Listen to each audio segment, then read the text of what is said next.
The Complete Works of William Shakespeare by William Shakespeare. Act I, Scene 2. London. The Council Chamber Cornets. Enter King Henry, leaning on the Cardinal's shoulder, the nobles, and Sir Thomas Lovell, with others. The Cardinal places himself under the King's feet on his right side. King. My life itself, and the best heart of it, thanks you for this great care. I stood at level of a full-charged confederacy, and give thanks to you that chalked it. Let be called before us that gentleman of Buckingham's. In person I'll hear his confessions justify, and point by point the treasons of his master he shall again relate. A noise within, crying room for the Queen. Enter the Queen, ushered by the Dukes of Norfolk and Suffolk. She kneels. The King riseth from his state, takes her up, kisses and placeth her by him. Queen Catherine. Nay, we must longer kneel, I am suitor. King.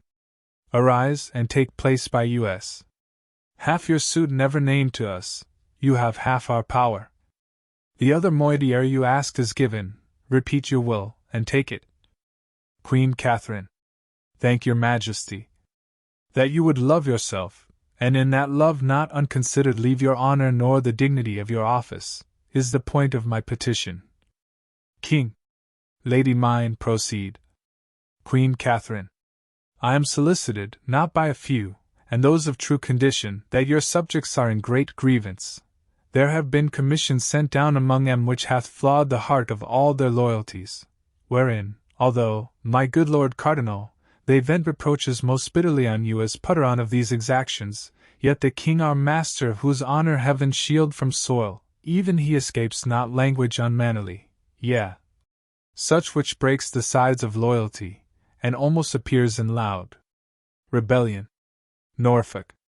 Not almost appears, it doth appear, for, upon these taxations, the clothiers all, not able to maintain the many to them longing, have put of the spinsters, carters, fullers, weavers, who unfit for other life, compelled by hunger and lack of other means, in desperate manner daring event to teeth, are all in uproar, and danger serves among them. King. Taxation. Wherein? And what taxation? My Lord Cardinal, you that are bland for it alike with us, know you of this taxation? Wolsey. Please you, sir, I know but of a single part in aught pertains to state, and front but in that file where others tell steps with me. Queen Catherine. No, my lord! You know no more than others. But you frame things that are known alike, which are not wholesome to those which would not know them, and yet must perforce be their acquaintance. These exactions, whereof my sovereign would have note, they are most pestilent to hearing, and to bear 'em the back is sacrifice to load. They say they are Davies by you, or else you suffer too hard an exclamation. King. Still exaction. The nature of it? In what kind, let's know, is this exaction? Queen Catherine. I am much too venturous and tempting of your patience, but am bold Ned under your promised pardon. The subject's grief comes through commissions, which compels from each the sixth part of his substance, to be levied without delay, and the pretence for this is nammed your wars in France. This makes bold mouths, tongues spit their duties out, and cold hearts freeze allegiance in them. Their curses now live where their prayers did, and it's come to pass this tractable obedience is a slave to each incensed will. I would your highness would give it quick consideration, for there is no primer business. King. By my life, this is against our pleasure. Wolsey. And for me, I have no further gone in this than by a single voice, and that not past me but by learned approbation of the judges. If I am traduced by ignorant tongues, which neither know my faculties nor person, yet will be the chronicles of my doing, let me say 'tis but the fate of place, and the rough break that virtue must go through. We must not stint our necessary actions in the fear to cope malicious censurers, which ever as ravenous fishes do a vessel follow that is new trimmed, but benefit no further than vainly longing. What we oft do best, by sick interpreters, once weak ones, is not ours, or not allowed. What worst, as oft hitting a grosser quality, is cried up for our best act. If we shall stand still, in fear our motion will be mocked or carped at, we should take root here where we sit, or sit state statues only. King. Things done well and with a care exempt themselves from fear, things done without example, in their issue are to be feared. Have you a precedent of this commission? I believe not any. We must not rend our subjects from our laws, and stick them in our will. Sixth part of each? A trembling contribution. Why, we take from every tree lop, bark, and part oth timber, and though we leave it with a root thus hacked, the air will drink the sap. To every county where this is questioned send our letters with free pardon to each man that has denied the force of this commission. Pray look tot, I put it to your care. Wolsey. Aside. To the Secretary, a word with you. Let there be letters writ to every shire of the King's grace and pardon. The grieved Commons hardly conceive of me, let it be noise that through our intercession this revokement and pardon comes.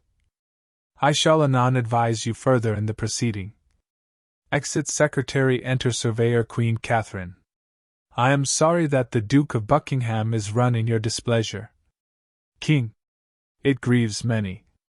The gentleman is learned and a most rare speaker, to nature none more bound, his training such that he may furnish and instruct great teachers and never seek for aid out of himself.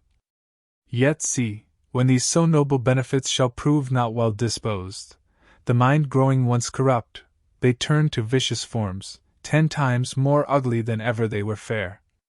This man so complete, who is enrolled mongst wonders, and when we, almost with ravished listening, could not find his hour of speech a minute, he, my lady, hath into monstrous habits put the graces that once were his, and is become as black as if besmeared in hell. Sit by us, you shall hear this was his gentleman in trust of him things to strike honor sad. Bid him recount the forecited practices, whereof we cannot feel too little, hear too much. Wolsey. Stand forth, and with bold spirit relate what you, most like a careful subject, have collected out of the Duke of Buckingham. King. Speak freely. Surveyor. First, it was usual with him every day it would infect his speech that if the king should without issue die, he'll carry it so to make the scepter his. These very words I've heard him utter to his son-in-law, Lord Aberga, New York, to whom by oath he menaced revenge upon the cardinal. Wolsey. Please your highness, note this dangerous conception in this point, not friend by his wish, to your high person his will is most malignant, and it stretches beyond you to your friends. Queen Catherine. My learned Lord Cardinal, deliver all with charity. King. Speak on. How grounded he his title to the crown upon our fail? To this point hast thou heard him at any time speak aught? Surveyor. He was brought to this by a vain prophecy of Nicholas Henton. King. What was that Henton? Surveyor. Sir, a Chartres friar, his confessor, who fed him every minute with words of sovereignty. King. How knowst thou this? Surveyor.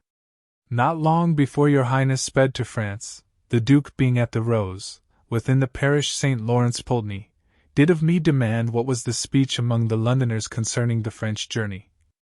I replied men feared the French would prove perfidious, to the king's danger. Presently the Duke said 'twas the fear indeed, and that he doubted 'twould prove the verity of certain words spoke by a holy monk that oft says he hath sent to me, wishing me to permit John de la Carre, my chaplain, a choice hour to hear from him a matter of some moment, whom after under the confession seal he solemnly had sworn that what he spoke my chaplain to no creature living but to me should utter. With demure confidence this pausingly ensued. Neither the king nor heirs tell you the Duke shall prosper, bid him strive to gain the love oth commonalty. The Duke shall govern England. Queen Catherine. If I know you well, you were the Duke's surveyor, and lost your office on the complaint oth tenants. Take good heed ye charge not in your spleen a noble person and spoil your nobler soul. I say, take heed, yes, heartily beseech you. King. Let him on. Go forward. Surveyor. On my soul, I'll speak but truth. I told my lord the Duke, by devil's illusions the monk might be deceived, and that 'twas dangerous for him to ruminate on this so far, until it forged him some design, which, being believed, it was much like to do. He answered, Tush, it can do me no damage, adding further that, had the king in his last sickness failed, the Cardinal's and Sir Thomas Lovell's heads should have gone off. King. Ha! What, so rank? Aha! There's mischief in this man.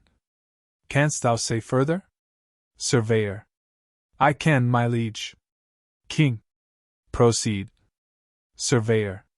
Being at Greenwich, after your highness had reproved the Duke about Sir William Bulmer King. I remember of such a time, being my sworn servant, the Duke retained him his. But on, what hence? Surveyor. If, quoth he, I for this had been committed as to the Tower, I thought I would have played the part my father meant to act upon usurper Richard, who, being at Salisbury, made suit to come in's presence, which if granted, as he made semblance of his duty, would have put his knife into him. King. A giant traitor. Wolsey. Now, madam, may his highness live in freedom, and this man out of prison? Queen Catherine. God mend all. King. There's something more would out of thee, what say'st? Surveyor. After the Duke his father with the knife, he stretched him, and with one hand on his dagger, another spread on's breast, mounting his eyes, he did discharge a horrible oath, whose tenor was, were he evil used, he would outgo his faith. Or by as much as a performance does an irresolute purpose. King. There's his period, to sheath his knife in us. He is attached, call him to present trial. If he may find mercy in the law, 'tis his, if none, let him not seek to view us. By day and night. He's traitor to Height. Exeunt.